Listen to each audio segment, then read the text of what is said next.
Fingí un viaje a casa de mi prima, pero en realidad me quedé escondida en casa del vecino, observando mi propia casa.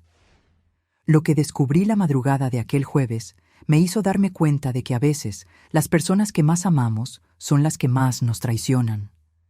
Mi hijo y mi nuera ocultaban algo tan perturbador que, cuando la verdad salió a la luz, mi vida nunca volvió a ser la misma. Pero antes de seguir, verifica si ya estás suscrito al canal y escribe en los comentarios: ¿desde dónde estás viendo este video? Nos encanta saber hasta dónde están llegando nuestras historias. Mi nombre es Hilda, tengo 62 años y vivo en Guadalajara. Esta casa donde vivo hace 35 años fue construida ladrillo por ladrillo con el sudor de mi difunto esposo, Antonio. Cada habitación cuenta una historia nuestra. El portal donde tomábamos café de olla los domingos. El patio donde mi hijo Ricardo aprendió a caminar. La cocina donde preparé miles de comidas con amor. Cuando Antonio murió hace 5 años, Ricardo insistió en venir a vivir conmigo con su esposa, Patricia. Creí que era una preocupación genuina, el amor de un hijo que no quiere ver a su madre sola. Qué inocente fui. Los primeros meses parecieron normales. Patricia era amable, ayudaba con las tareas de la casa, hacía esos pasteles de zanahoria que tanto me gustaban. Ricardo arreglaba lo que se rompía, cuidaba el jardín, conversaba conmigo sobre fútbol y política. Pero hace unos 3 meses, algo cambió. Comenzó con los susurros. Yo entraba a la sala y ellos dejaban de hablar abruptamente. Ricardo escondía el celular cuando me acercaba. Patricia cambiaba de tema con esa sonrisa forzada que no engañaba a nadie. Preguntaba qué conversaban y siempre recibía la misma respuesta vacía.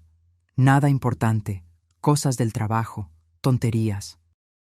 Entonces me di cuenta de que la habitación de invitados, la que está al fondo de la casa, comenzó a estar siempre cerrada con llave. Antes, la puerta quedaba abierta. Yo guardaba allí ropa de cama antigua, cajas con fotos, cosas que ya no usaba. Cuando pregunté por qué cerraban la habitación, Patricia respondió demasiado rápido que había humedad, que estaban protegiendo mis cosas. Pero yo nunca autoricé nada de eso. Las noches se volvieron extrañas. Yo escuchaba ruidos que venían de esa habitación después de la medianoche. Pasos, voces bajas, movimiento. Una madrugada, alrededor de las 2, escuché claramente cómo se abría la puerta principal.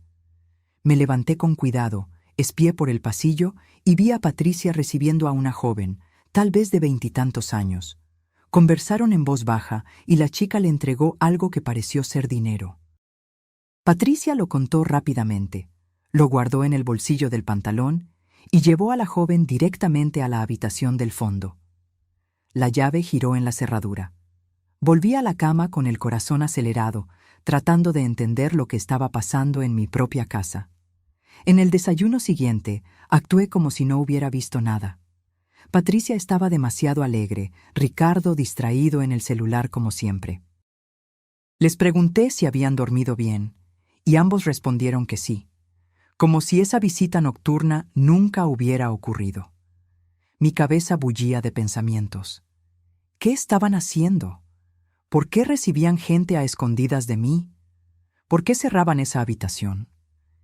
Intenté usar mi llave maestra para abrir la puerta de la habitación del fondo cuando salieron, pero descubrí que habían cambiado la cerradura. Cambiaron la cerradura de un cuarto de mi casa sin avisarme.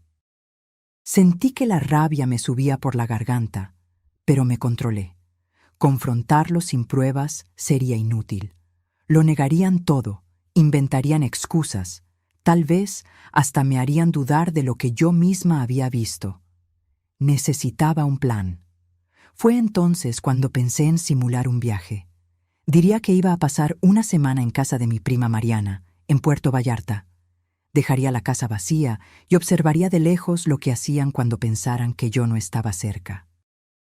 ¿Pero observar desde dónde? Fue cuando pensé en don Gonzalo, mi vecino de la casa de al lado. Él tiene 68 años, es viudo como yo y siempre ha sido un amigo presente. La tarde siguiente, crucé la barda baja que separa nuestras propiedades y toqué a la puerta trasera de su casa. Don Gonzalo estaba regando las plantas cuando me vio. Me di cuenta por su expresión de que algo andaba mal. «Hilda, qué bueno que viniste. Necesito contarte algo». Nos sentamos en su cocina y lo que escuché me dejó helada. Don Gonzalo dijo que hacía semanas que notaba un movimiento extraño en mi casa. Personas diferentes entrando y saliendo siempre por la noche, siempre con maletas o mochilas.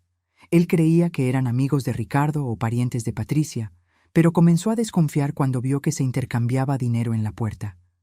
Se me revolvió el estómago.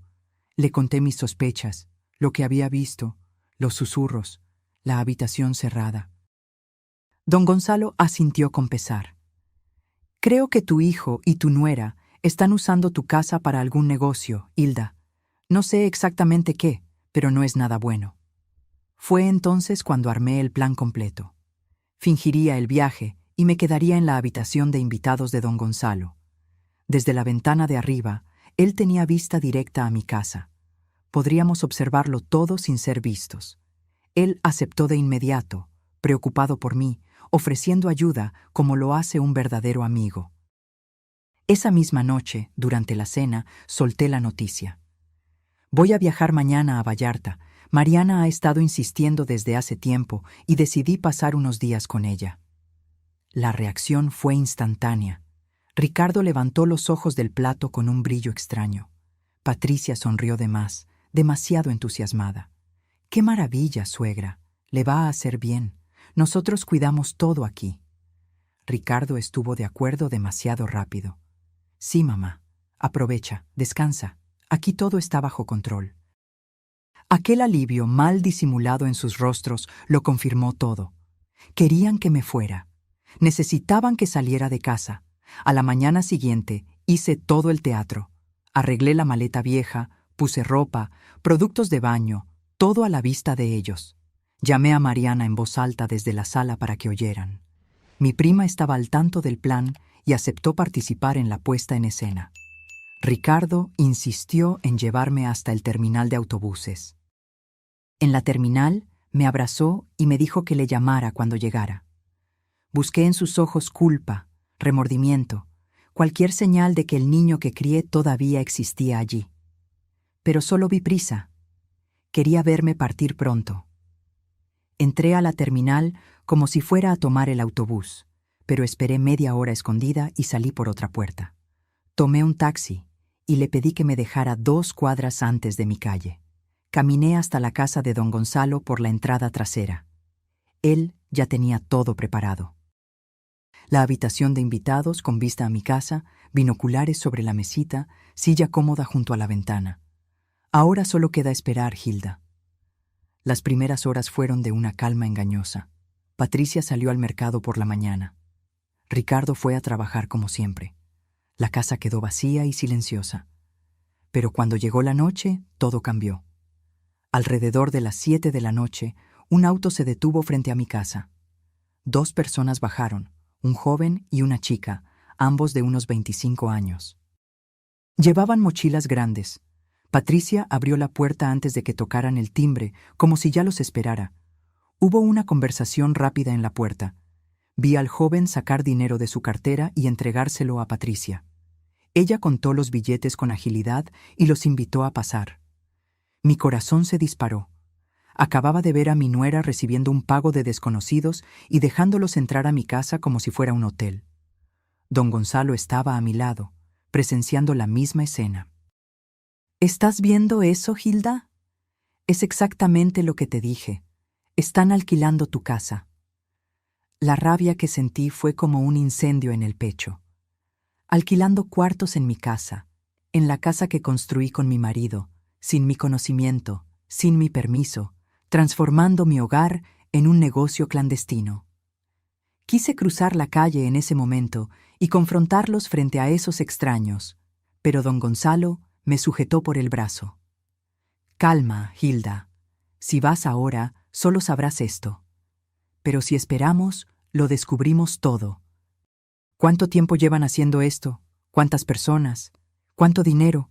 Ahí sí podrás actuar con todas las cartas en la mano. Tenía razón. Respiré hondo, tratando de controlar la furia. Me senté de nuevo junto a la ventana, con las manos temblorosas en mi regazo.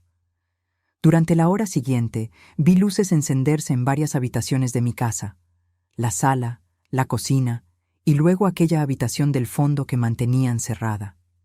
Ahora entendía por qué. No había humedad, había huéspedes. Extraños durmiendo en el mismo espacio donde guardé durante años la ropa de mi difunto marido, las fotos de nuestra vida juntos, los recuerdos de 35 años de matrimonio. Las lágrimas comenzaron a correr sin que me diera cuenta. No eran lágrimas de tristeza, eran de traición. ¿Cómo pudo mi propio hijo hacerme esto? ¿Cómo pudo mirarme a los ojos todos los días sabiendo que me estaba utilizando de esa manera? Alrededor de las 9 de la noche, Ricardo llegó del trabajo. Entró a casa normalmente, como si fuera un día más. Media hora después, apareció otra pareja. Más jóvenes aún, parecían estar viajando. Patricia repitió el ritual. Dinero en mano, sonrisa profesional, puerta abriéndose. Conté mentalmente. 4 personas extrañas dentro de mi casa. 4 desconocidos ocupando mi espacio, usando mi agua, mi luz, mi gas. Don Gonzalo hizo un cálculo rápido. Si cada uno paga unos 200 pesos por noche, están sacando 800 pesos solo hoy. En un mes son 24,000 pesos. 24,000 pesos al mes ganados ilegalmente usando tu propiedad, sin pagarme un centavo, sin siquiera tener la decencia de preguntarme si podían hacer esto. La noche avanzó, y las luces de mi casa se fueron apagando una por una. Los huéspedes se recogieron. Ricardo y Patricia también se fueron a dormir.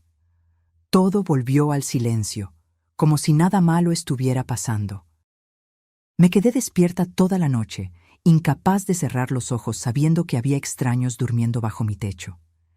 A las 6 de la mañana, la puerta principal se abrió. La primera pareja salió con sus mochilas. Un auto los esperaba. Salieron rápido, discretos, como fantasmas que desaparecen con la luz del día. Media hora después, la segunda pareja hizo lo mismo. A las 7:30, todos los huéspedes ya se habían ido. Patricia salió al patio con una bolsa de basura, la tiró en el bote y volvió adentro. Todo estaba limpio, arreglado, como si la noche anterior nunca hubiera existido. Ricardo salió para el trabajo a las 8, vistiendo un traje, cargando su portafolio, con esa postura de hombre responsable. Pero ahora yo sabía la verdad. Durante el día, observé a Patricia limpiando la casa. Cambiaba sábanas, arreglaba los cuartos, preparaba todo para los próximos huéspedes. Trabajaba con eficiencia, como quien tiene una rutina establecida. Esto no era nuevo.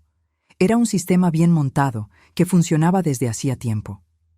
Al caer la noche, llegaron más huéspedes. Esta vez eran 3 personas. Patricia los recibió con la misma dinámica. Pago, sonrisa, puerta. Y yo seguí observando desde la ventana de don Gonzalo, documentando mentalmente cada movimiento, cada transacción, cada traición.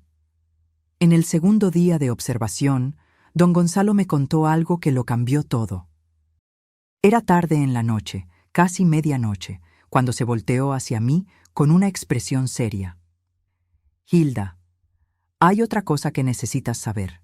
Hace 2 semanas vi a Patricia conversando con un hombre en la panadería de la esquina. No era Ricardo, era un tipo mayor, bien vestido, con un portafolio de cuero. Conversaron durante casi 1 hora. Mi corazón se aceleró. ¿Qué hombre? Don Gonzalo dudó antes de continuar. No sé quién era, pero escuché algunas palabras de la conversación. Hablaban sobre documentos, sobre evaluación de salud mental, sobre casas de reposo. El mundo se me vino encima: salud mental, evaluación, casa de reposo. Esas palabras resonaron en mi cabeza como campanas de alarma. No solo me estaban robando, estaban planeando algo mucho peor. Don Gonzalo me puso la mano en el hombro. Estate atenta el jueves por la noche, Hilda. Todos los jueves hay más movimiento. Es cuando vas a descubrirlo todo. Pasé los días siguientes en estado de alerta constante. Observaba a los huéspedes llegar y partir. Patricia administraba todo con precisión. Ricardo ayudaba menos visiblemente, pero era cómplice total. Compraba suministros extras, mantenía el jardín bonito, hacía mantenimiento en la casa. Y todas las noches los veía contando dinero juntos en la mesa del comedor. Aquella mesa donde comimos juntos durante años como familia. Llegó el jueves. Desde temprano me di cuenta de que el ambiente era diferente. Patricia limpió la casa entera con más cuidado. Compró flores frescas y las puso en jarrones por la sala. Cambió toallas, verificó cada detalle. Era como si estuviera preparando algo especial. Ricardo llegó del trabajo más temprano de lo normal. A las 6 de la tarde ya estaba en casa ayudando en los preparativos finales. Y entonces el movimiento comenzó. No eran solo 1 o 2 huéspedes como en los otros días. Eran grupos enteros. El primer grupo tenía 5 personas. Después llegaron 3 más. Luego una pareja. Después 2 jóvenes solos. Conté mentalmente mientras mi estómago se encogía. Había 11 personas dentro de mi casa. 11 extraños ocupando cada espacio disponible. La sala de estar se volvió área común. La cocina estaba llena. Los cuartos, todos ocupados.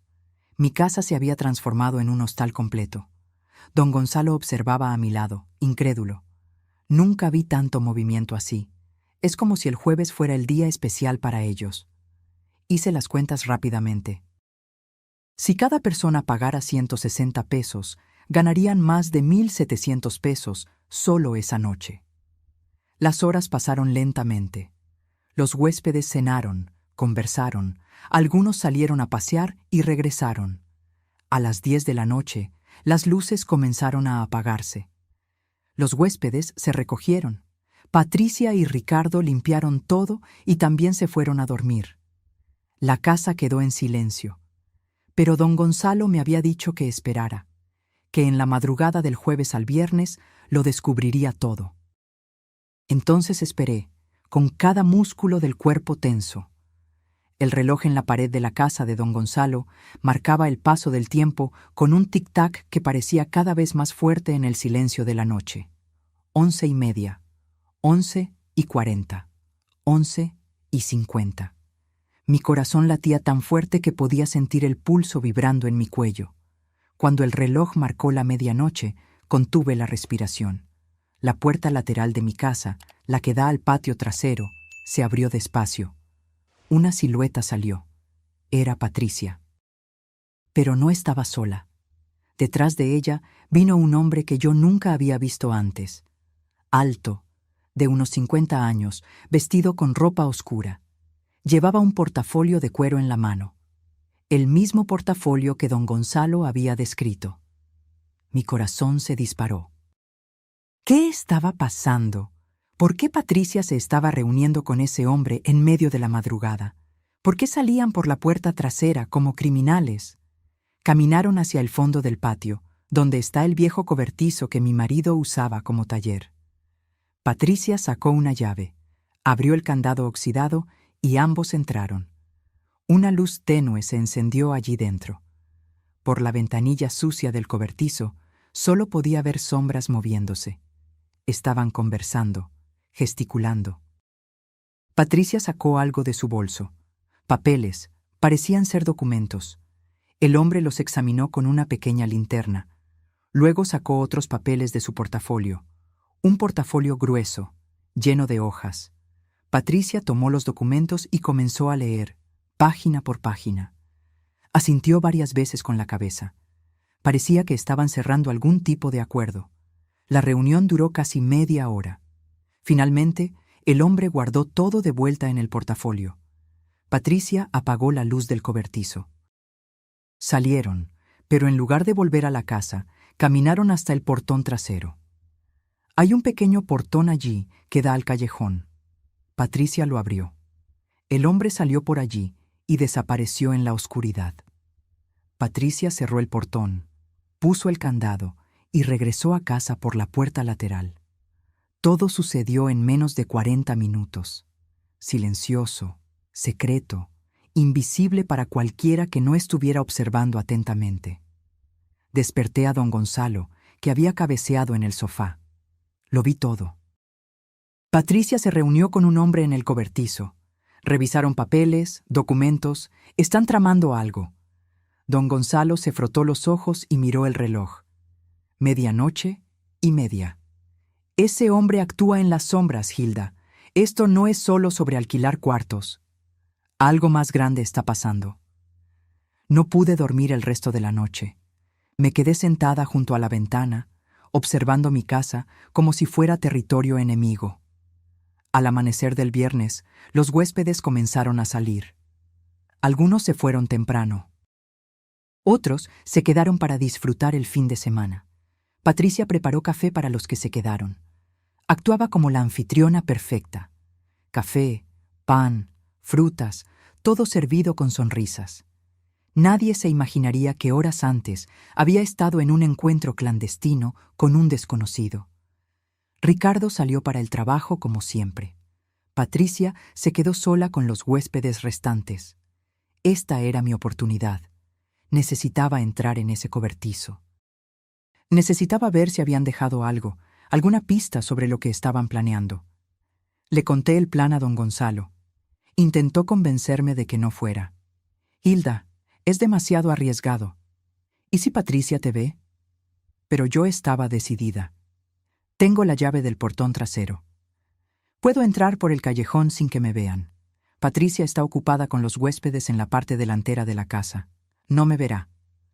Don Gonzalo finalmente cedió, pero insistió en venir conmigo hasta el callejón para vigilar. Salimos por la puerta trasera de su casa. Caminamos por el callejón silencioso. Era sábado por la mañana y el barrio estaba tranquilo. La mayoría de las personas aún dormía o tomaba café dentro de casa. Llegamos al portón trasero de mi propiedad. Saqué la llave con las manos temblando. El candado se abrió con un suave clic. Entré en mi propio patio como una intrusa, con el corazón latiendo descontrolado. El cobertizo estaba a unos 15 metros del portón. Caminé agachada, escondiéndome detrás de los arbustos que yo misma había plantado años atrás. Cada paso parecía demasiado ruidoso. Cada respiración demasiado alta. Finalmente llegué al cobertizo. La puerta tenía un candado simple, el mismo que mi marido usaba hacía décadas. Busqué la llave correcta en el manojo. Mis dedos temblaban tanto que probé 3 llaves diferentes antes de encontrar la correcta. El candado se abrió. Entré en el cobertizo y cerré la puerta detrás de mí. La luz del sol entraba por la ventanilla empolvada, creando rayos dorados en el aire.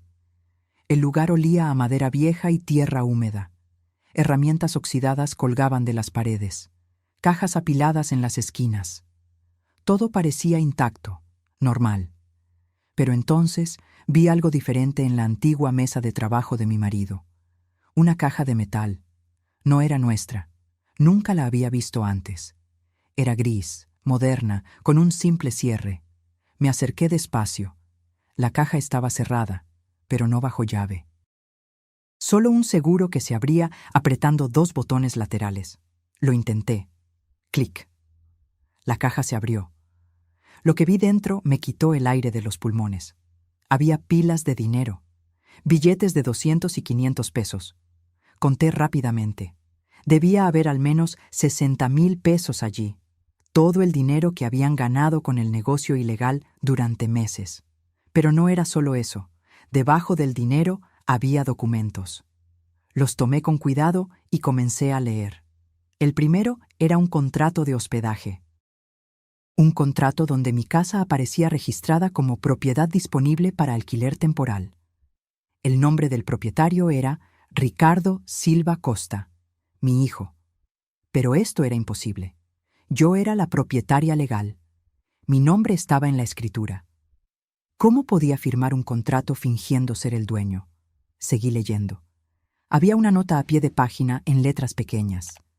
Transferencia de propiedad en curso, documentación pendiente de proceso judicial. sentí que el suelo se derrumbaba bajo mis pies. Transferencia. Proceso judicial. No solo estaban usando mi casa ilegalmente, estaban tratando de robármela legalmente. El siguiente documento confirmó mis peores temores. Era un formulario de evaluación psicológica, un papel oficial con el membrete de una clínica particular. Y allí, en el campo del paciente, estaba mi nombre completo: Hilda Rodríguez Costa. La fecha de la evaluación estaba marcada para dentro de 10 días. El motivo de la consulta: evaluación de capacidad mental y autonomía para decisiones debido a preocupación familiar con deterioro cognitivo progresivo. Deterioro cognitivo progresivo. Me estaban pintando como una anciana senil, como alguien que ya no podía cuidar de sí misma, como alguien que necesitaba ser protegida de sus propias decisiones. Y todo era mentira. Yo estaba perfectamente bien. Mi mente estaba lúcida. Mi salud era buena para mis 62 años. Pero ellos iban a inventar una historia diferente. Con ese médico, con esa evaluación falsa, con ese proceso que ya estaban preparando, había más papeles. Uno de ellos era una cotización de una casa de reposo, residencia vida plena, cuidados especializados para adultos mayores. El precio era 16,000 pesos al mes. Tenía marcaciones amarillas en la parte que decía cuartos individuales con monitoreo continuo, programa especial para pacientes con demencia. Estaban buscando una prisión para mí. Un lugar caro y legal donde me encerrarían mientras disfrutaban de mi casa y mi dinero. El último documento fue el más aterrador. Era un poder notarial amplio e irrestricto. Un documento legal que le daría a Ricardo control total sobre todos mis bienes, cuentas bancarias y decisiones médicas. El documento estaba listo, impreso, esperando solo mi firma, y al lado había una nota escrita a mano por Patricia. El doctor. Marco confirmó que puede aplicar un sedante leve durante la consulta. La firma se obtendrá en estado de confusión inducida. Testigos ya coordinados.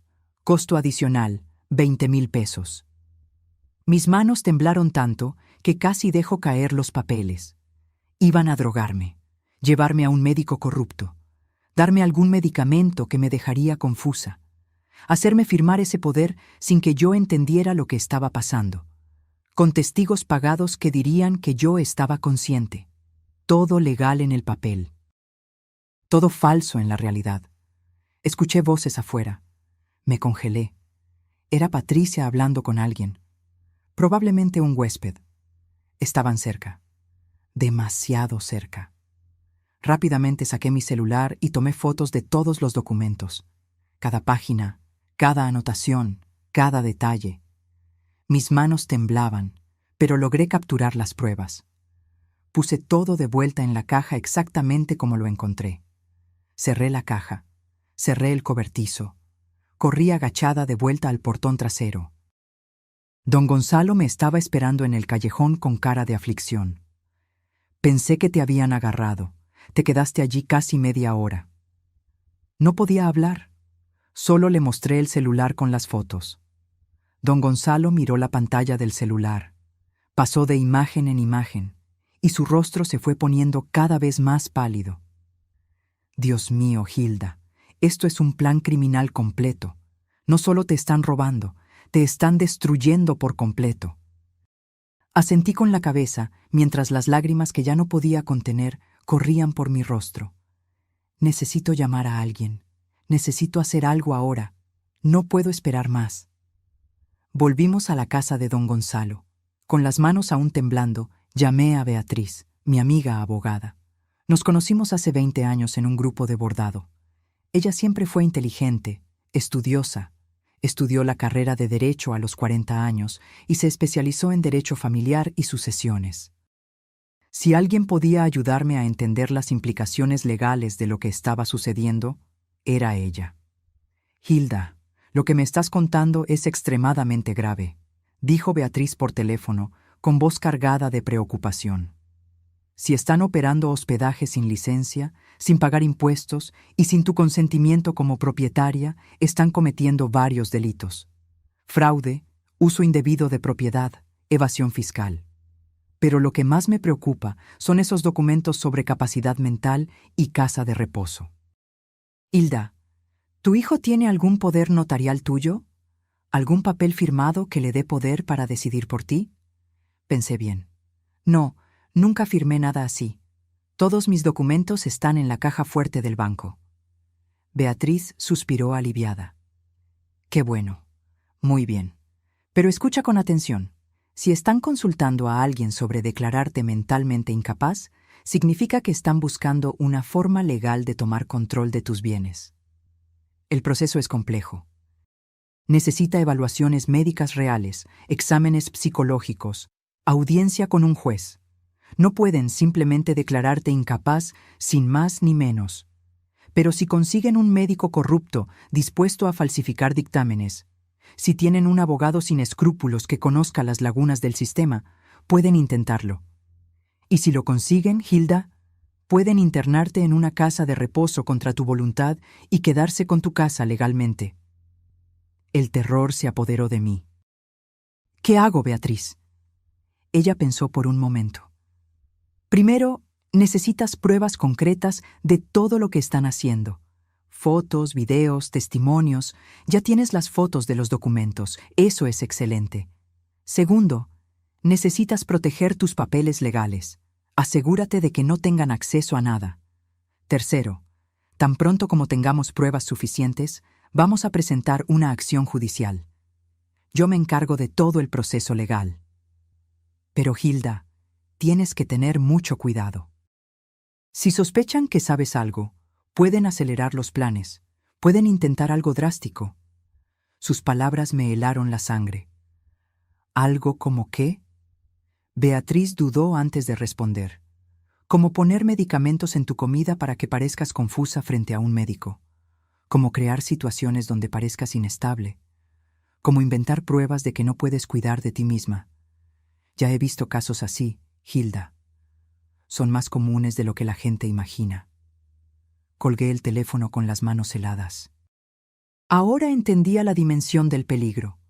No solo me estaban robando, estaban preparándome para un destino peor. Perder mi autonomía, mi casa, mi identidad, ser declarada incapaz, ser encerrada en un asilo mientras mi hijo y mi nuera se quedaban con todo lo que construí, y todo bajo el pretexto de la legalidad, con papeles firmados por médicos y abogados, con un juez que nunca sabría la verdad. El domingo, Beatriz vino a casa de don Gonzalo. Trajo un notario de confianza, un señor llamado licenciado Arnaldo, de unos 60 años, con un semblante serio pero gentil. Doña Hilda, lamento mucho por lo que está pasando, dijo él estrechando mi mano. Pero quiero que sepa que vamos a proteger sus bienes completamente. Cuando terminemos hoy, su hijo no podrá tocar ni un cabello de su propiedad sin enfrentar un proceso penal. Durante las siguientes 4 horas, firmé varios documentos. Beatriz explicó cada uno con paciencia. Esta es una revocación de poder. Cancela cualquier poder que pueda existir a nombre de Ricardo, actual o futuro. Este de aquí es una declaración de plena capacidad mental, que será certificada por un psicólogo forense que la evaluará mañana. Este es un nuevo testamento que sustituye cualquier versión anterior, y especifica que Ricardo está excluido como heredero debido a actos fraudulentos, y este último es una solicitud de medida de protección que presentaremos al juez el lunes. Cada firma me hizo sentir más fuerte, más en control. Ya no era la víctima asustada espiando desde la ventana. Ahora era una mujer tomando acciones legales contra aquellos que intentaron destruirme. ¿Y la trampa?, pregunté cuando terminamos. Beatriz sonrió. No era una sonrisa alegre. Era la sonrisa de alguien preparando el jaque mate. La trampa implica que vuelvas a casa, Hilda. Mi corazón se disparó. ¿Volver a casa? ¿Ahora? Beatriz negó con la cabeza. No hoy. Mañana por la noche. Lunes. Volverás como si nada hubiera pasado. como si realmente hubieras pasado toda la semana viajando. Llegarás cansada, feliz de estar en casa, sin la menor sospecha de lo que descubriste. Y durante los próximos días actuarás con total normalidad. Mientras tanto, estaremos trabajando tras bambalinas. Licenciado Arnaldo se inclinó hacia adelante. También contactaremos a la inspección municipal. Un inspector hará una visita sorpresa a tu casa. Si encuentra hospedaje ilegal, puede clausurar el establecimiento en el momento y aplicar multas severas. Pero hay más, continuó Beatriz. Estoy investigando a ese doctor Marco mencionado en las notas. Tiene un historial problemático. Ya fue investigado 2 veces por el Consejo de Medicina por prácticas antiéticas. Con tu denuncia y las pruebas fotográficas, podemos abrir una investigación formal contra él también. Si descubren que estaba dispuesto a drogar pacientes para conseguir firmas fraudulentas, pierde su registro y responde penalmente. La magnitud del plan comenzó a tomar forma en mi cabeza. No era solo detener a Ricardo y Patricia, era desmantelar toda la red que habían construido. El médico corrupto, los testigos falsos, el negocio de hospedaje ilegal. Todo. ¿Cuánto tiempo llevará esto?, pregunté. Beatriz miró al licenciado Arnaldo antes de responder. El inspector puede ir esta misma semana, probablemente el jueves o el viernes. La investigación del médico tomará más tiempo, pero con tu denuncia formal el lunes, el proceso comienza de inmediato. Y en cuanto a Ricardo y Patricia, hizo una pausa dramática. El enfrentamiento final ocurre cuando menos lo esperen, cuando crean que todo está saliendo conforme a su plan. Pasé el resto del domingo en casa de don Gonzalo, ensayando mentalmente cómo actuaría al volver. Necesitaba ser convincente. No podía demostrar rabia, sospecha o miedo. Tenía que ser la madre confiada volviendo feliz de casa de su prima. La suegra ingenua que no sabe nada. Era irónico. Ellos habían estado actuando frente a mí durante meses. Ahora era mi turno de actuar frente a ellos.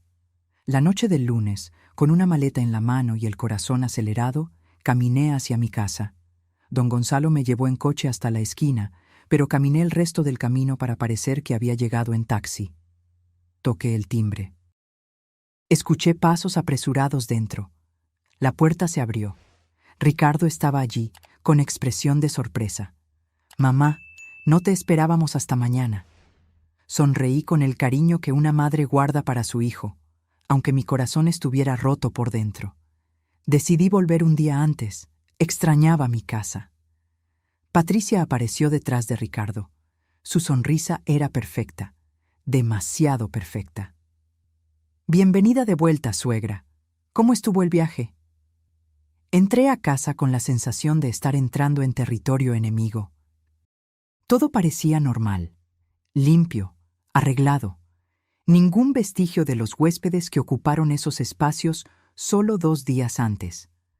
Patricia había hecho un trabajo impecable borrando las evidencias. El viaje fue genial. Mentí con sorprendente facilidad. Mariana me consintió mucho, pero sabes cómo es. No hay lugar como nuestra propia casa. Llevaron mi maleta a la habitación, prepararon té. Se sentaron conmigo en la sala haciendo preguntas sobre el viaje inventado.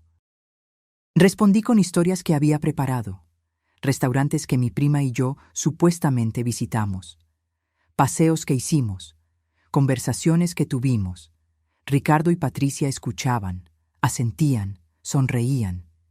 Pero yo veía algo en sus ojos. Alivio. Alivio por haber vuelto sin sospechas. Alivio porque el secreto seguía intacto.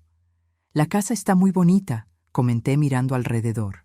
«La cuidaron perfectamente». «Claro», dijo Patricia demasiado rápido.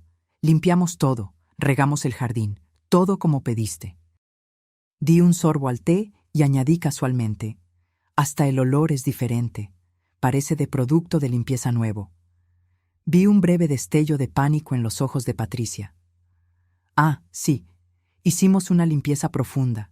Queríamos que todo estuviera perfecto para tu regreso». Mentira. Ella había limpiado para borrar los rastros de docenas de extraños que ocuparon mi casa. Esa noche dormí en mi propia cama por primera vez en una semana. Pero no pude dormir de verdad. Me quedé despierta, escuchando. Alrededor de las 11, escuché voces amortiguadas que venían del cuarto de Ricardo y Patricia. Conversaban en susurros urgentes. Me levanté en silencio y caminé descalza hasta su puerta. Pegué el oído a la rendija. ¿Crees que sospeche algo? Era la voz de Ricardo, tensa. No, no sospecha nada, respondió Patricia confiada. Es la misma de siempre, ingenua, confiada. El plan continúa. ¿Y el doctor Marco? Preguntó Ricardo. Ya está todo arreglado, confirmó Patricia. La consulta es el próximo viernes. Pondremos el sedante en su comida en el desayuno. Diremos que la llevamos a un chequeo de rutina. Cuando se dé cuenta de lo que firmó, ya será demasiado tarde. El poder notarial estará registrado y tendremos control total. Hubo un silencio. Entonces Ricardo habló con una voz que apenas reconocí como la de mi hijo. ¿Y después? Después, respondió Patricia fríamente. Después la internamos. Ya tenemos el lugar.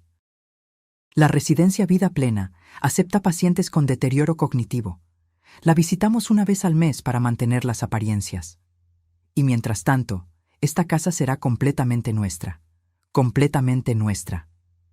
Esas palabras me perforaron como cuchillos. Volví a mi cuarto en silencio, con lágrimas corriendo por mi rostro. Pero no eran lágrimas de derrota. Eran lágrimas de rabia pura y determinación de acero. Habían sellado su destino. Acababa de escuchar la confesión completa.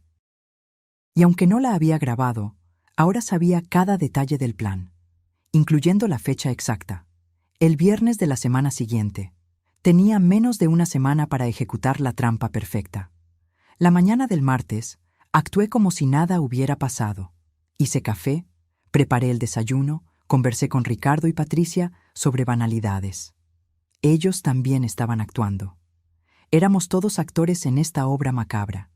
Cada uno conocía un guión diferente, pero yo tenía una ventaja. Yo sabía que ellos estaban actuando. Ellos no sabían que yo también lo estaba. Tan pronto como Ricardo salió para el trabajo y Patricia fue al mercado, llamé a Beatriz desde mi cuarto con la puerta cerrada con llave. Le conté palabra por palabra todo lo que escuché la noche anterior. «Perfecto», dijo ella satisfecha. «El viernes es la consulta con el médico corrupto. Eso nos da tiempo.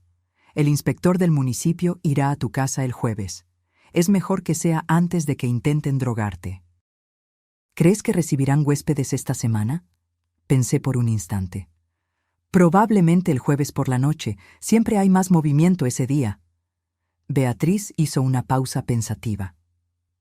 «Entonces, vamos a coordinar la visita del inspector para el jueves por la noche, cuando la casa esté llena de pruebas vivas». En los 2 días siguientes mantuve mi actuación impecable. Actué como la madre dulce y confiada. Le pregunté a Patricia si necesitaba ayuda con algo. Le ofrecí a Ricardo sus galletas favoritas que hice especialmente. Parecían relajados, convencidos de que el plan seguía intacto. El miércoles por la noche, Patricia incluso me mostró un folleto. Encontré un centro de salud que ofrece exámenes preventivos para personas de su edad, suegra. ¿Qué le parece si la llevo el viernes? Es gratis para adultos mayores. ¿Gratis? Mentira. Iban a pagar 20,000 pesos por ese examen. Fingí interés genuino. ¿Un chequeo? Bueno, no estaría mal. Hace tiempo que no voy al médico. Patricia sonrió aliviada. Excelente. Ya agendé para el viernes a las 10 de la mañana. Yo la acompaño. Asentí dulcemente mientras por dentro mi sangre hervía. Ella estaba cerrando la trampa sin saber que yo ya había cerrado una aún mayor alrededor de ella. La tarde del jueves, mientras Patricia y Ricardo preparaban la casa para los huéspedes de la noche, mi celular vibró. Era un mensaje de Beatriz. Inspector confirmado para las 9 de la noche. La policía estará lista en las proximidades. Quédate en tu cuarto cuando él llegue. Nosotros nos encargamos de todo. Mi corazón comenzó a latir más rápido. Esta noche, Esta noche su mundo comenzaría a desmoronarse. Como era de esperar, los huéspedes comenzaron a llegar alrededor de las 7. Primero una pareja joven con mochilas grandes. Luego 3 jóvenes que parecían estar viajando juntos. Enseguida una mujer sola con una maleta pequeña. A las 8:30 había 8 extraños ocupando mi casa. Patricia hacía su papel de anfitriona ejemplar. Ricardo ayudaba con las maletas, mostraba los cuartos, sonreía profesionalmente. Yo estaba en mi cuarto, supuestamente leyendo, pero en realidad estaba esperando, mirando el reloj. Cada minuto parecía una hora. 8:40, 8:50, 5 para las 9. Y entonces escuché el sonido que esperaba. El timbre, firme, autoritario. No era el timbre de un huésped esperado. Era el timbre de alguien con autoridad.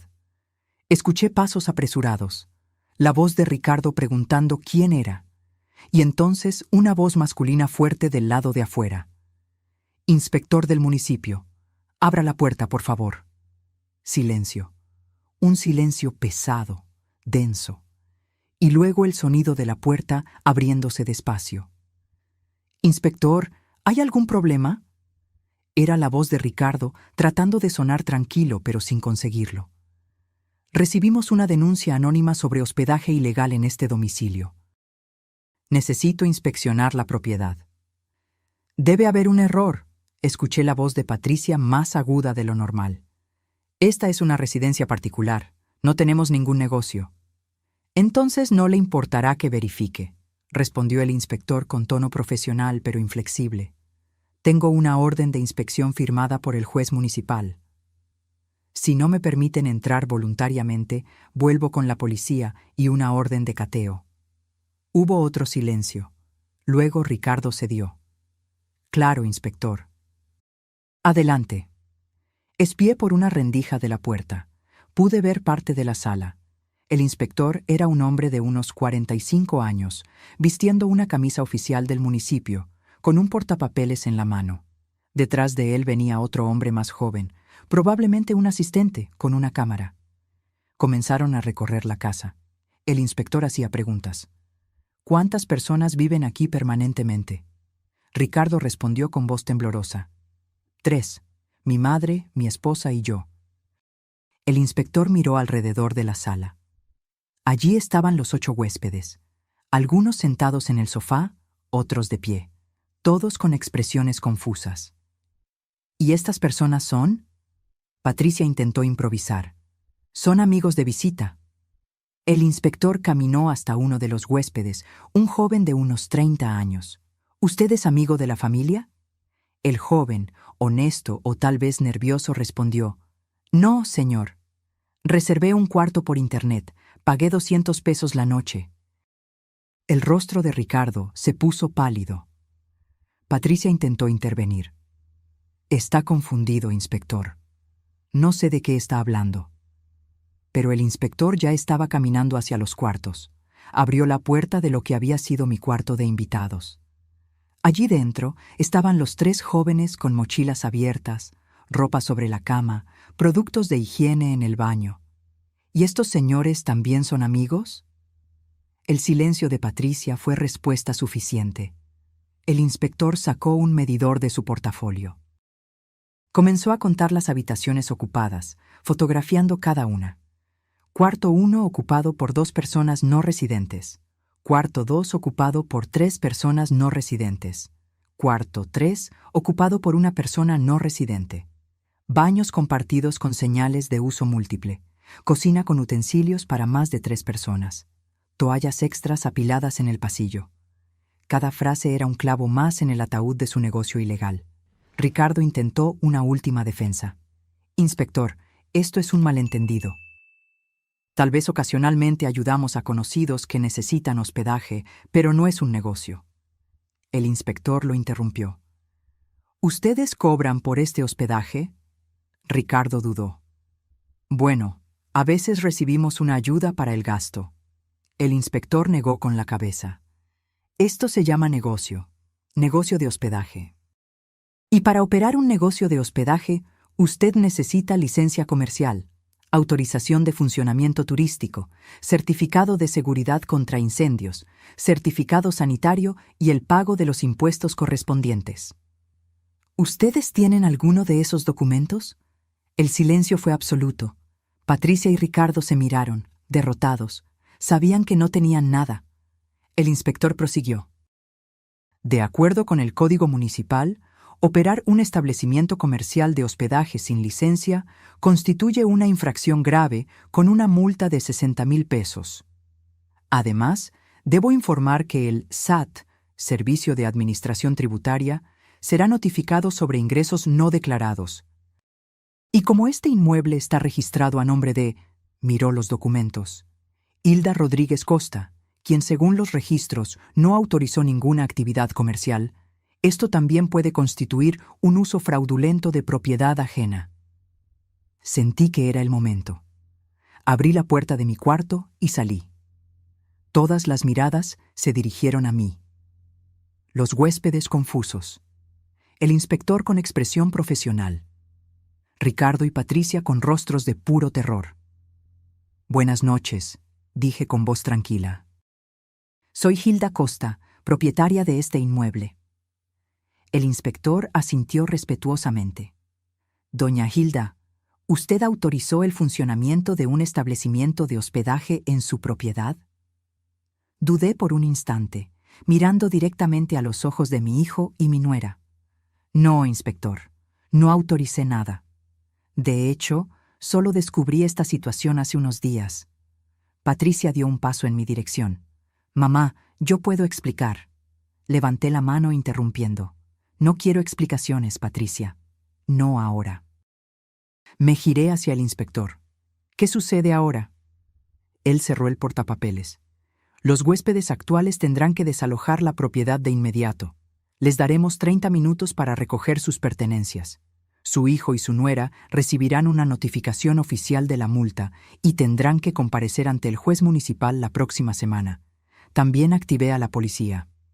Hay 2 policías afuera en caso de que se necesite refuerzo para el desalojo. Los siguientes 30 minutos fueron caóticos.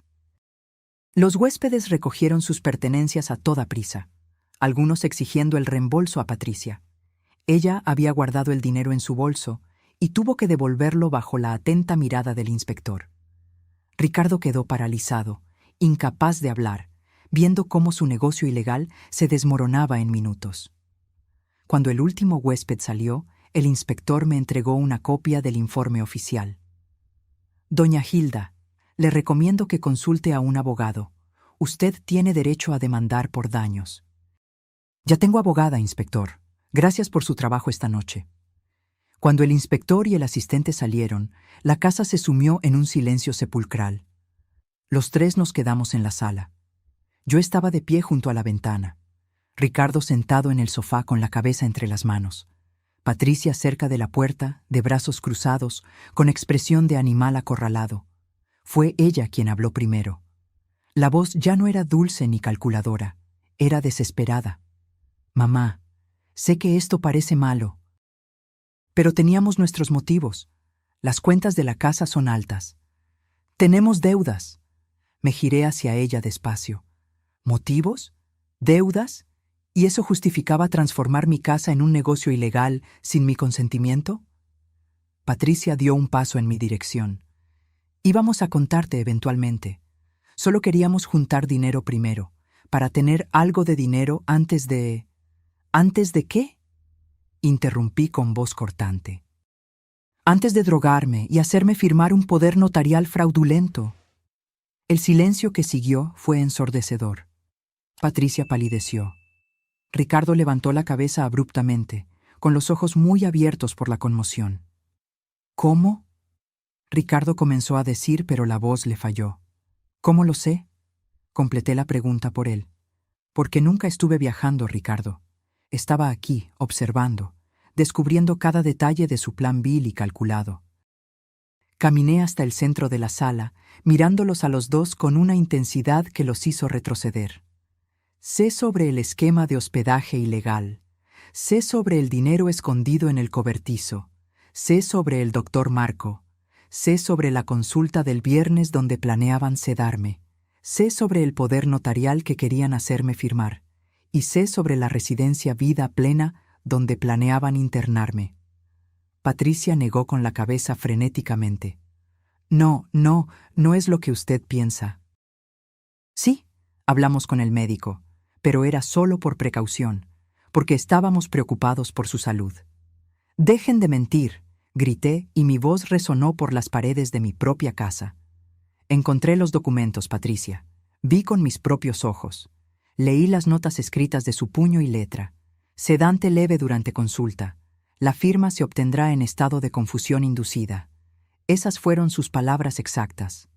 El rostro de Patricia perdió todo color.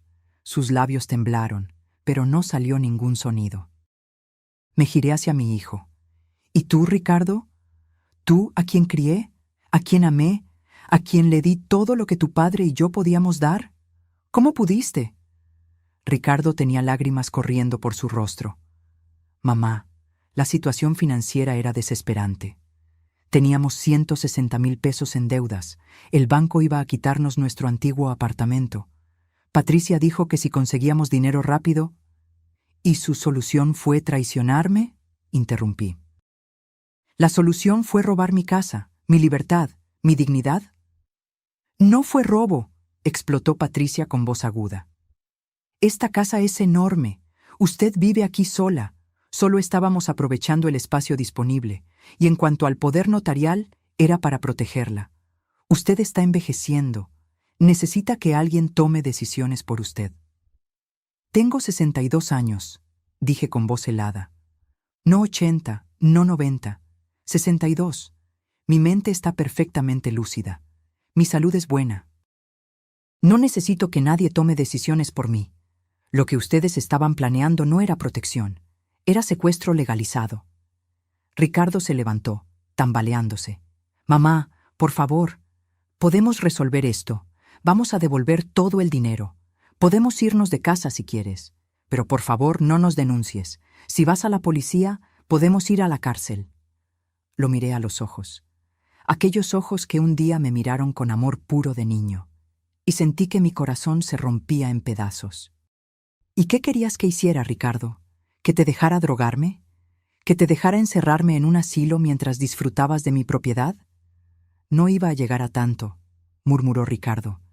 Patricia solo estaba explorando opciones, pero yo jamás habría...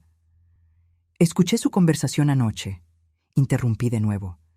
Te escuché planeando exactamente eso. Te escuché diciendo que me visitarías una vez al mes para mantener las apariencias. Te escuché transformarme en una formalidad, en un obstáculo que necesitaba ser administrado. Ricardo se desplomó en el sofá sollozando. Patricia se quedó petrificada, su máscara de nuera perfecta finalmente destruida.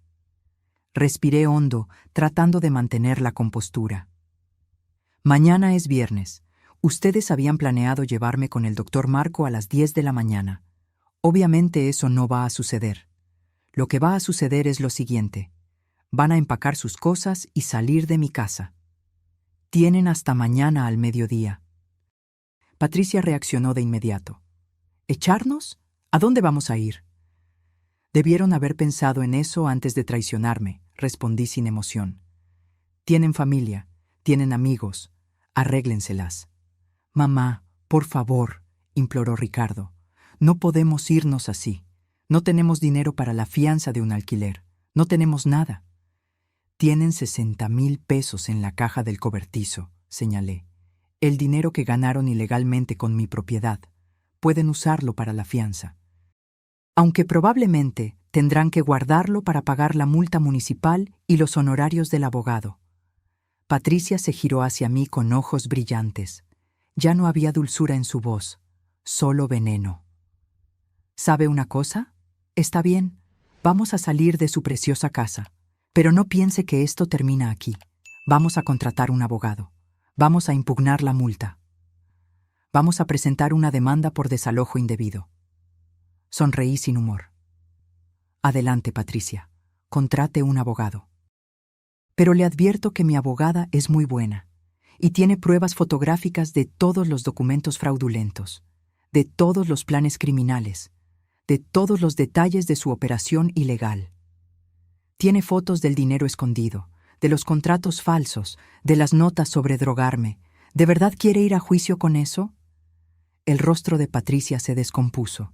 Finalmente, entendió que estaba completamente derrotada, que yo había jugado mejor. Que mientras ellos planeaban destruirme, yo estaba 2 pasos adelante. Hay una cosa más que necesitan saber, continué. Mi abogada ya presentó documentos revocando cualquier poder que pueda existir a mi nombre. También presentó una declaración de plena capacidad mental certificada por un psicólogo forense. Y presentó un nuevo testamento donde Ricardo está específicamente excluido como heredero debido a actos fraudulentos.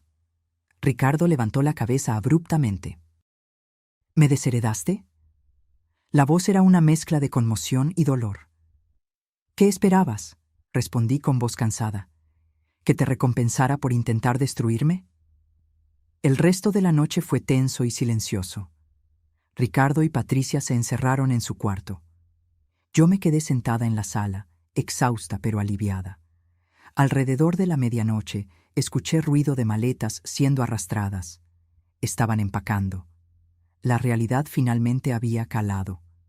A la mañana siguiente, viernes, me desperté temprano. Preparé café solo para mí.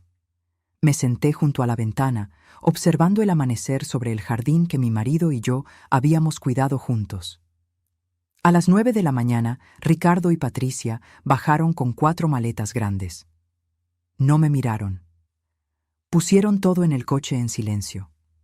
Ricardo regresó una última vez. Dejó las llaves de la casa en la mesa de la entrada. Por un instante pensé que iba a decir algo. Tal vez una disculpa, tal vez un último ruego. Pero solo me miró con ojos vacíos y se fue. Escuché el motor del coche encenderse. Escuché los neumáticos en el asfalto, el coche alejándose, y entonces, silencio. Mi casa estaba vacía. Yo estaba sola. Me quedé sentada en la sala por un largo tiempo después de que se fueron. La casa se sentía diferente, más grande, más silenciosa, pero también más mía que nunca. Recorrí cada habitación despacio, recuperando cada espacio que había sido violado por extraños. Abrí las ventanas para dejar entrar aire fresco. Quité las sábanas de todas las camas que habían sido usadas por los huéspedes. Iba a lavarlas, pero sinceramente consideré quemarlas. Algunas memorias no merecen ser preservadas. Alrededor del mediodía, don Gonzalo tocó a la puerta. Trajo una lasaña caliente que había preparado. Pensé que tal vez hoy no tendrías ganas de cocinar, dijo con esa gentileza que solo los amigos verdaderos tienen. Nos sentamos a comer juntos en mi cocina. Le conté todo lo que había pasado la noche anterior. La llegada del inspector, el enfrentamiento, la expulsión de Ricardo y Patricia. Don Gonzalo escuchó en silencio, asintiendo ocasionalmente con la cabeza.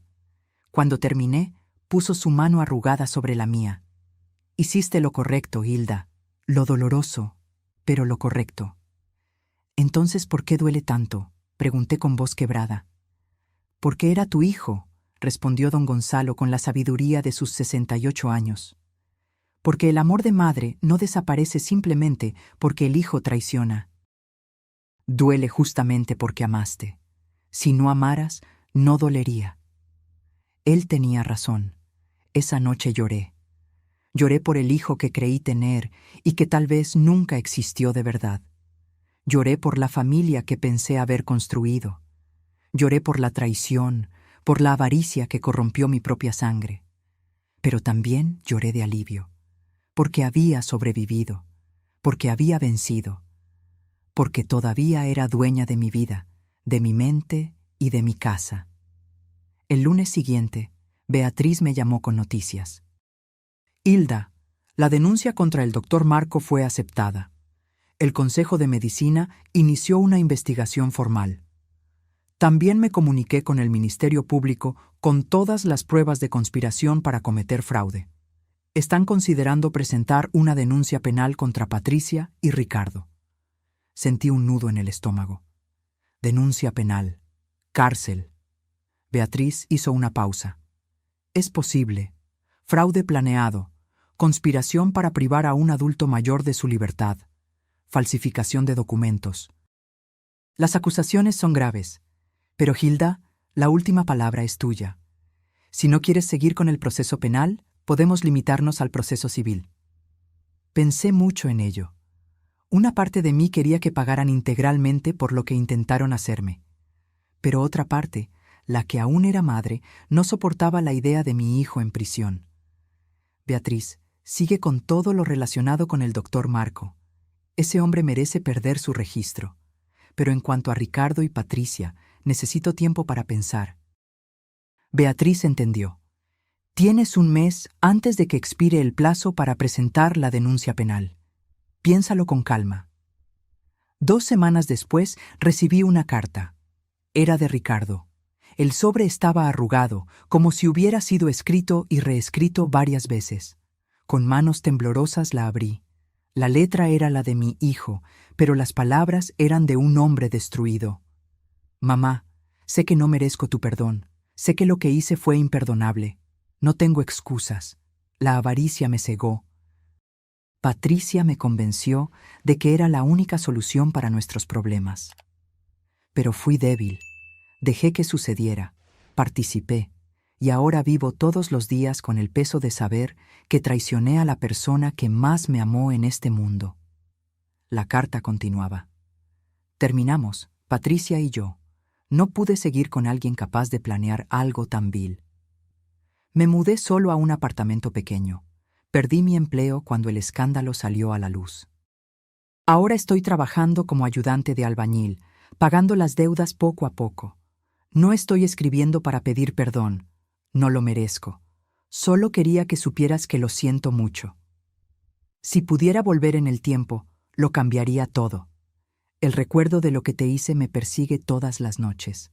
La carta terminaba simplemente: te amé, te amo, y me arrepiento de haberte perdido.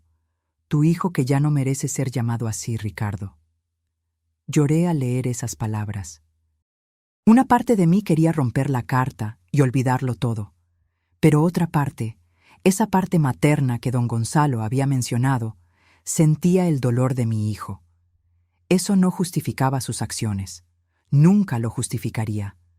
Pero era un dolor real, un arrepentimiento real. O al menos yo quería creer que lo era. Guardé la carta en un cajón. No estaba lista para responder. Tal vez nunca lo estaría. Pero tampoco podía tirarla. Un mes después tuve que tomar la decisión sobre las acusaciones penales. Me senté con Beatriz en su oficina. Si sigo con las acusaciones, ¿qué sucede? Ella fue honesta conmigo. Probablemente de 3 a 5 años de prisión para ambos. Patricia recibiría más tiempo por ser la principal ideóloga. Ricardo tal vez menos si coopera. Tendrían antecedentes penales permanentes, dificultad para encontrar empleo en el futuro. Básicamente, sus vidas quedarían marcadas para siempre. Respiré hondo. ¿Y si no sigo? Beatriz se inclinó hacia adelante. La multa municipal sigue vigente. Tendrán que pagarla. El doctor Marco perderá su registro independientemente de tu decisión sobre Ricardo y Patricia. Y civilmente, ya están legalmente impedidos de acercarse a ti o a tu propiedad. Cerré los ojos. Pensé en mi marido, en lo que él habría querido. Pensé en el niño que Ricardo fue antes de que la avaricia lo corrompiera. Pensé en el tipo de persona que yo quería ser al final de mi vida. No voy a presentar la denuncia penal, dije finalmente. Beatriz asintió sin juzgar. ¿Estás segura? No, admití. Pero es algo con lo que puedo vivir. Ellos tendrán que vivir con lo que hicieron. Eso ya es suficiente castigo. Beatriz sonrió levemente. Eres más generosa de lo que merecen, Hilda. 6 meses pasaron desde aquella noche en que el inspector tocó a mi puerta. La casa es realmente mía de nuevo. Contraté una empresa de limpieza profesional que eliminó todos los vestigios de los huéspedes. Pinté las paredes con colores nuevos. Doné los muebles que habían sido usados por extraños y compré piezas nuevas. Transformé la habitación del fondo en un taller de costura. Siempre quise tener un espacio solo mío para coser, y ahora tengo tiempo y tranquilidad para eso. Don Gonzalo sigue siendo mi vecino y mejor amigo. Cenamos juntos 2 veces por semana. Él me ayudó a instalar un sistema de seguridad en la casa. No porque tenga miedo, sino porque ahora valoro mi privacidad más que nunca. Beatriz se convirtió en más que mi abogada. Es mi confidente, mi protectora legal, mi amiga. Me aseguré de actualizar mi testamento, dejando algo para ella por todo lo que hizo. ¿Y Ricardo? No tuve contacto directo con él desde aquella carta, pero a través de conocidos en común sé que sigue trabajando en la construcción, que está pagando las deudas despacio, que vive solo. Hay días en que pienso en responder su carta. Hay días en que pienso en llamarlo. Pero luego recuerdo la caja en el cobertizo, de los documentos sobre drogarme, de las conversaciones sobre internarme en un asilo, y la herida sangra de nuevo. Tal vez un día pueda perdonar, no olvidar. Nunca voy a olvidar, pero tal vez pueda perdonar. Mi terapeuta dice que el perdón no es para la persona que te hirió, es para ti misma, para liberarte del peso del odio. Estoy trabajando en eso, despacio, dolorosamente, pero estoy trabajando. Una tarde, mientras cosía en mi nuevo taller, don Gonzalo vino a visitarme. Se quedó mirando el vestido que estaba haciendo, un vestido azul claro con flores bordadas. «Es hermoso», comentó. «Gracias», respondí. «Es mi forma de sanar. Cada puntada es un pedazo de mi vida que rescato». Él sonrió. «¿Sabes una cosa? Sobreviviste a algo que habría destruido a mucha gente. Eres más fuerte de lo que te imaginas, Hilda». Aquella noche, mientras me preparaba para dormir en mi casa silenciosa pero segura, pensé en todo lo que había sucedido. El viaje falso, la noche espiando desde la ventana de don Gonzalo, el cobertizo y sus secretos, la madrugada en que contuve la respiración viendo la verdad completa, el enfrentamiento, la victoria, el dolor, la soledad que vino después. Me miré en el espejo. Vi a una mujer de 62 años con más arrugas que antes, con ojos más tristes pero también más sabios. Vi a una sobreviviente. Vi a alguien que había sido traicionada por quien más amaba y aún así seguía de pie. Aprendí que el amor puede ser el disfraz perfecto para una trampa, susurré a mi reflejo. Pero también aprendí que el amor propio es el escudo más fuerte contra cualquier traición. Apagué la luz y me acosté en mi cama, en mi casa, bajo mi techo. Sola sí, lastimada, claro, pero libre, dueña de mi destino. Y eso, después de todo lo que viví, era más valioso que cualquier cosa. Los meses continuaron pasando y la vida fue encontrando un nuevo ritmo, un ritmo más lento, más tranquilo, pero genuino. Comencé a asistir a un grupo de bordado en la iglesia del barrio. Conocí a otras mujeres de mi edad, cada una con sus historias, sus dolores, sus superaciones. Me sentí parte de algo nuevo. Don Gonzalo me presentó a un club de jardinería. Los sábados por la mañana nos reunimos para intercambiar esquejes, compartir técnicas, hablar sobre flores y plantas. Aprendí que la vida continúa incluso después de las mayores tormentas, que es posible reconstruir, que es posible ser feliz de nuevo, de una forma diferente, más cautelosa tal vez, pero real. En una de esas tardes de sábado, mientras podaba las rosalías del jardín, vi un coche detenerse frente a casa. Mi corazón se aceleró cuando reconocí quién salió del coche. Era Ricardo. Estaba diferente, más delgado, ropa sencilla de quien trabaja duro, barba sin afeitar, ojos cansados. Nos quedamos mirando por un largo momento, él desde el portón, yo desde el medio del jardín con las tijeras de podar aún en la mano. «Hola, mamá», dijo él con voz baja, casi un susurro. «Hola, Ricardo», respondí. Mi voz salió más firme de lo que esperaba. Él miró al suelo. Sé que no tengo derecho a estar aquí. Sé que no quieres verme. Pero hoy se cumple un año desde que todo sucedió. Y necesitaba venir. Necesitaba verte, aunque sea solo de lejos. Un año. Yo no me había dado cuenta de que tanto tiempo había pasado. Él continuó hablando, las palabras saliendo rápidas como si hubiera ensayado 1000 veces. Cambié, mamá. Sé que eso no borra lo que hice. Nada puede borrarlo, pero cambié. Voy a terapia todas las semanas. Pagué la mitad de las deudas. Trabajo honestamente. Me levanto todos los días a las 5 de la mañana y voy a la obra. Y todos los días cargo con el peso de saber que traicioné a la persona que más me amó en este mundo. Lágrimas comenzaron a correr por su rostro. No vine a pedir perdón porque sé que no lo merezco. No vine a pedir volver porque sé que no puedo. Solo vine a decir que lo siento y que tenías razón en todo, en echarme, en desheredarme, en mostrarme que las acciones tienen consecuencias.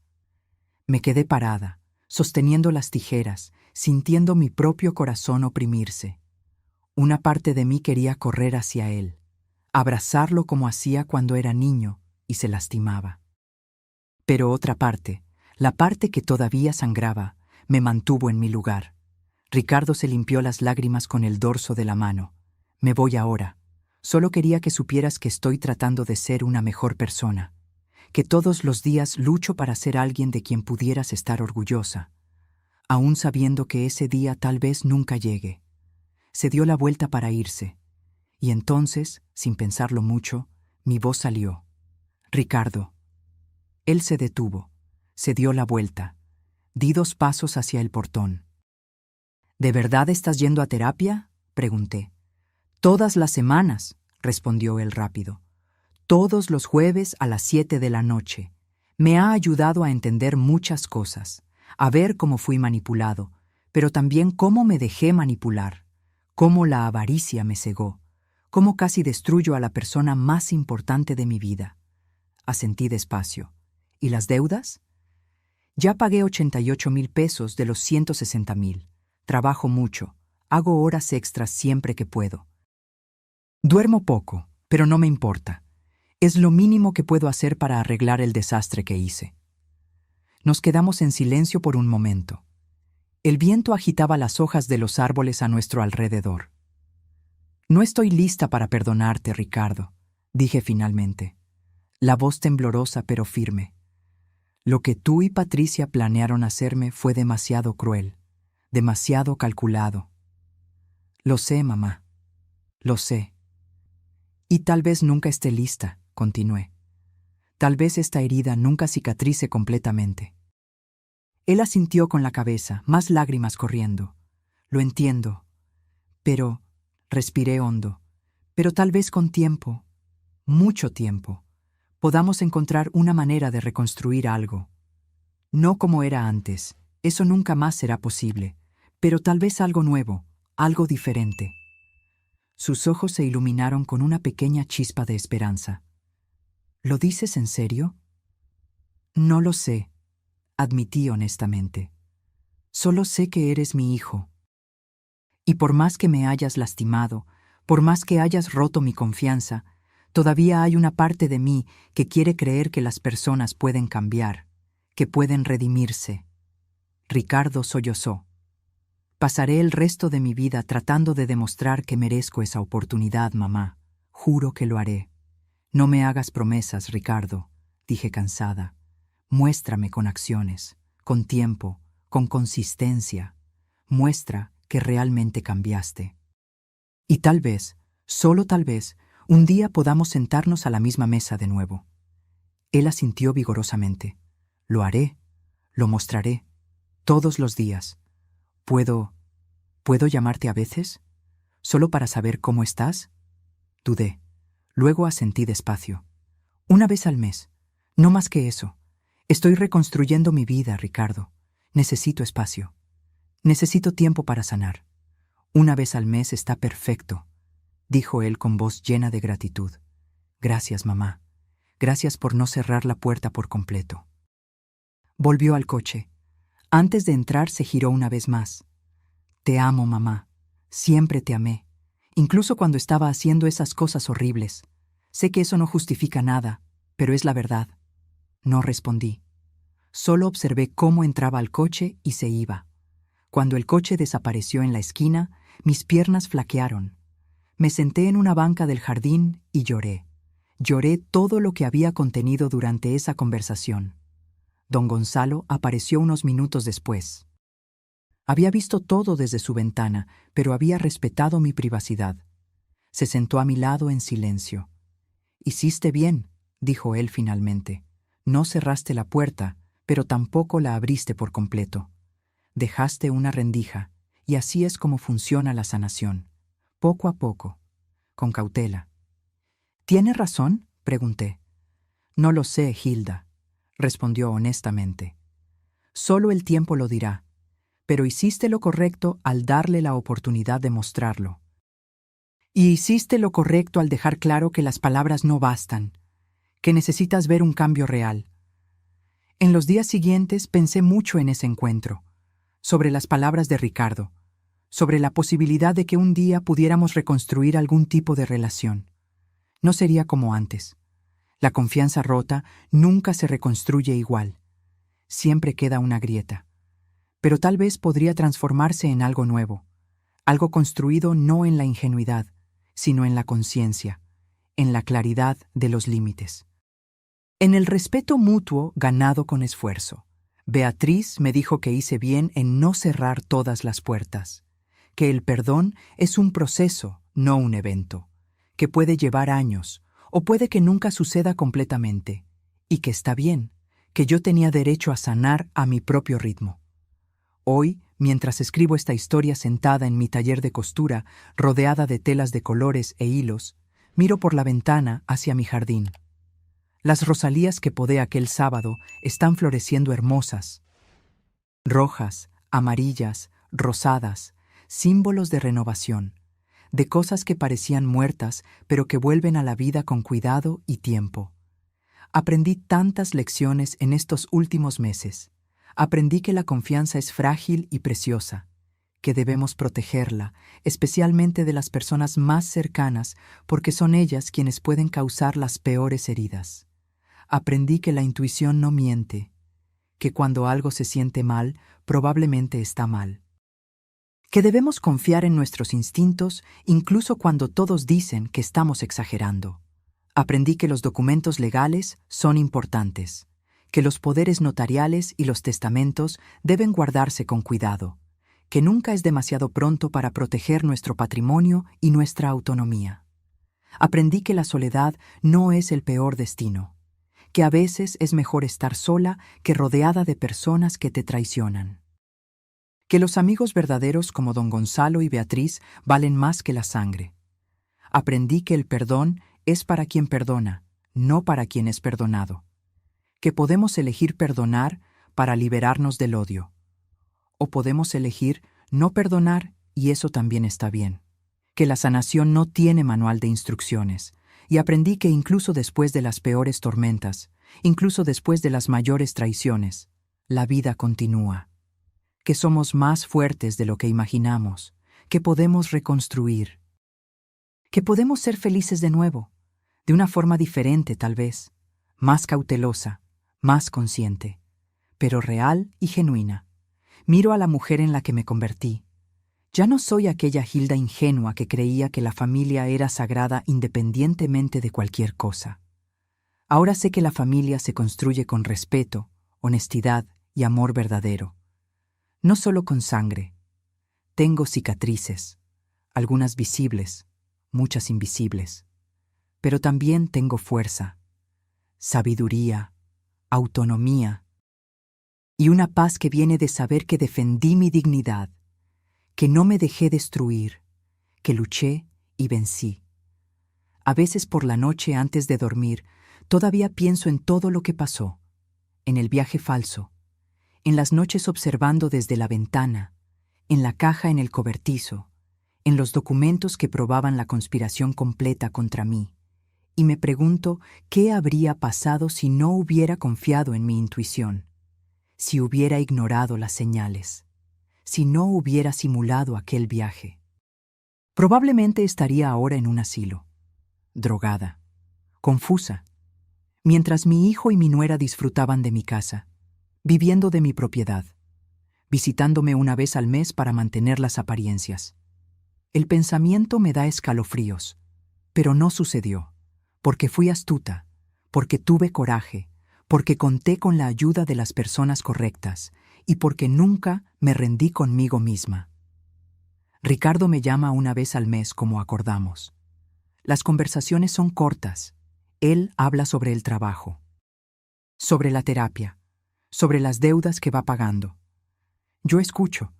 A veces comento algo. A veces solo escucho. Todavía no estoy lista para más. Tal vez nunca lo esté. O tal vez dentro de algunos años podamos tomar un café juntos, conversar de verdad, reconstruir algo pequeño pero real. No sé, el futuro lo dirá. Por ahora vivo un día a la vez. Coso, jardineo, tomo café de olla con don Gonzalo, voy al grupo de bordado, cuido mi casa, duermo en paz sabiendo que cada centímetro de este lugar es mío, que nadie puede sacarme de aquí, que construí muros legales lo suficientemente fuertes para protegerme. Y de vez en cuando miro las rosalías del jardín y pienso que soy como ellas. Fui podada brutalmente por la traición. Sangré, casi muero. Pero con tiempo, cuidado y mucho amor propio, estoy floreciendo de nuevo. Diferente tal vez. Más cautelosa con certeza, pero viva, fuerte y mía, completamente mía. Ahora, si te gustó esta historia, haz clic en suscribirte y dime en los comentarios, ¿qué parte te dejó con la boca abierta? Y no olvides hacerte miembro para tener acceso a videos exclusivos que no publico aquí. Te espero allí.